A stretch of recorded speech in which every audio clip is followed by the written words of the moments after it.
A paz do Senhor, meus irmãos. Vou ler um texto bíblico que se encontra no livro de Lucas, no capítulo 23.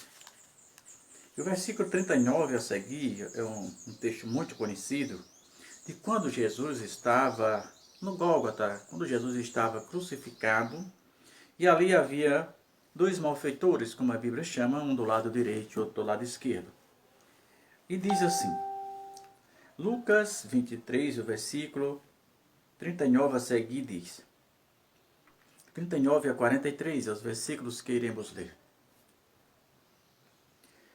E um dos malfeitores que estava pendurado blasfemava dele, dizendo, se tu és o Cristo, salva-te a ti mesmo e a nós. Respondendo, porém, o outro repreendeu, dizendo, tu nem ainda temes a Deus, estando na mesma condenação. Nós, na verdade, com justiça, porque recebemos que nossos feitos mereciam, mas esse nenhum mal fez. E disse a Jesus, Senhor, lembra-te de mim quando entrares no teu reino. E disse-lhe Jesus, em verdade te digo. Na verdade, ele só diz uma vez, em verdade te digo, que hoje mesmo, que hoje estarás comigo no paraíso, em outras palavras, que hoje estarás comigo no paraíso. Disse-lhe Jesus, em verdade te digo, que hoje estarás comigo no paraíso. Irmão, e esse versículo é muito profundo. Quando começamos a analisar a misericórdia do Senhor. É aquilo que ainda ontem eu falei para alguém que estava sentado ali na rua, e falando que para Deus, o maior pecado para Deus não é matar, não é roubar. O maior pecado para Deus, não existe pecado maior. Todos os pecados afastam o homem de Deus e levam à condenação.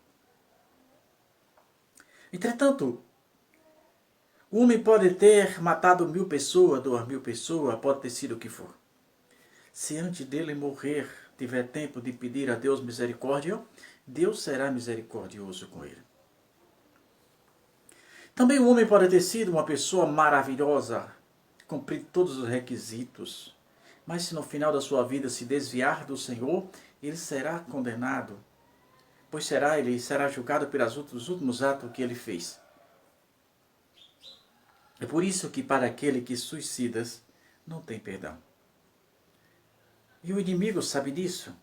Todas as pessoas que se suicidam, elas são condenadas ao inferno, a ela mesmas os condenaram. Porque como pedir perdão se o homicida, se o assassino e a vítima são a mesma pessoa? Os dois são a mesma pessoa. E aqui está um homem que eu não sei. Certo é que eles haviam, aqueles dois, feito barbaridade em Israel. Porque a morte de cruz não era uma morte comum em Israel. A morte de cruz era uma morte sumária. Era uma morte que chamava-se, a pessoa seria amaldiçoada. Seria o último nível da barbárie. Porque a pessoa seria amaldiçoada. Era uma morte lenta. A morte de cruz era uma morte lenta. Por isso que era uma maldição. Era considerado amaldiçoado todos que morressem em morte de cruz. Você vê que eles faziam aquilo tudo, depois eles vinham olhar. Você vê que só Jesus tinha morrido quando eles vieram averiguar que naquele sol causticante de 40 graus, aquela pessoa esvaindo em sede lá em cima. Só Jesus havia morrido. E o regulamento dizia, naquele tipo de morte, que não podia anoitecer com a pessoa ali pendurado, às 6 horas tinha que tirar o corpo antes das 6 horas, porque já era outro dia. Os dias de Israel finalizam às 6 horas, às 18 horas. Então o que é que eles faziam? Horas antes eles vinham verificar se a pessoa já havia morrido. Se a pessoa já tivesse morrido, não tivesse morrido ainda, eles quebravam as duas pernas. E assim foi o que eles fizeram com aqueles dois homens. Quando eles chegaram em Jesus, Jesus já tinha morrido. Mas eu vou voltar atrás a eles dois com vida. Certo é que eles tinham feito barbárie. Mas um deles zombou de Jesus, criticou da sua divindade. E o outro mesmo, sabendo que estava condenado à morte, ele creu profundamente que Jesus era o Filho de Deus. Ele creu profundamente que ali não seria o fim dele. Que havia uma outra vida além essa. Além dessa. E ele não perdeu tempo. Ele repreende o outro e diz: Senhor, lembra de mim quando entrarem no teu reino. Jesus disse: em verdade te digo que hoje estarás comigo no paraíso. Jesus poderia ter perguntado para ele: o que foi que você fez? Jesus sabia o que ele fez. Jesus conhecia toda a trajetória de ambos. Jesus é Deus. Ele, naquele momento, aquele homem, depois de ter feito tantas coisas erradas, mas ele teve uma oportunidade, enquanto vida, de pedir a Deus clemência, e Deus as ouviu. Os ouviu. Então, irmão, não importa o que a pessoa tenha feito, na primeira oportunidade que ele tiver de pedir perdão a Deus, que ele peça. Pois o dia do amanhã não nos pertence, nós não somos donos dessa vida. Somos apenas administrador de uma estrutura temporal. O nosso corpo ele é temporal. Não somos donos, somos administradores. A qualquer tempo, o dono desse templo que chama-se Jesus Cristo de Nazaré, ele pode requerer de volta porque é dele. E como as devolvemos? Eis aí o segredo. Precisamos estar atento. Precisamos estar atento, pois como a vida é temporal, é uma coisa, é como as estações do ano são sazonais. Precisamos estar atento porque Jesus a qualquer hora dessa voltará.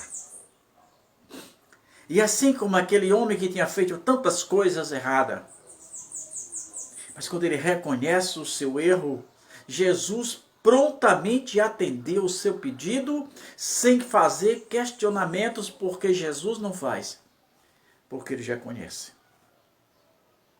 Deixa eu dizer uma coisa para você. Jamais qualquer homem podem decepcionar a Jesus. Ninguém tem como decepcionar a Jesus. Alguém só será decepcionado, assim como eu e como você, poderemos nos decepcionar com alguém, porque esperamos deste alguém aquilo que ele não foi capaz de ser. Quando nós esperamos de alguém aquilo que ele não foi capaz de ser, nós nos decepcionamos com aquela pessoa. Às vezes nós depositamos nela toda a nossa confiança, toda a nossa esperança, tudo aquilo que queríamos e nos enganamos. Mas Jesus não. Não há como alguém decepcionar Jesus, porque ele conhece tudo a teu respeito. Sabe onde você avança, onde você recua. Sabe as suas lágrimas, suas alegrias. Conhece quantas batidas seu coração já deu. Ele sabe quantas moléculas existem no seu corpo. Ele sabe tudo. Então, não há como você decepcionar a Jesus. Mas não importa o que você esteja vivendo, a situação, se está vivendo em uma vida tranquila, ou se está no meio de uma turbulência, numa adversidade, o Jesus é o mesmo. Ele vai estar sempre ao teu lado, dizendo: filho ou filha, eu te amo. Não desista de lutar. Os heróis não serão coroados no meio de uma batalha, mas no final dela. É no final das batalhas, no final das batalhas que recebe as medalhas por conquistas, por mérito. Então não desiste de lutar. Você está em guerra. Nós estamos em guerra. Ninguém venceu ainda. Não existe nenhum cristão que tenha vencido. Os únicos cristãos que já venceram foram aqueles que desceram à sepultura lutando. Esse já não tem mais perigo nenhum. Mas nós estamos em uma guerra, e é uma guerra espiritual com um inimigo muito perigoso.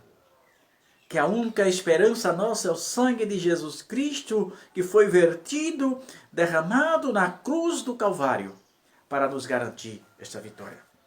Então não importa o que você tenha feito, se volta para Jesus. Peça a Jesus clemência. Faça como aquele ladrão da cruz. Ele não se preocupou o que as pessoas achavam do seu pedido, mas ele o fez. Não se preocupe com as pessoas que estão à tua volta. A decisão de caminhar com Cristo é sua. A decisão de após morte é sua. O céu ou o inferno é sempre uma escolha do homem. Bom dia.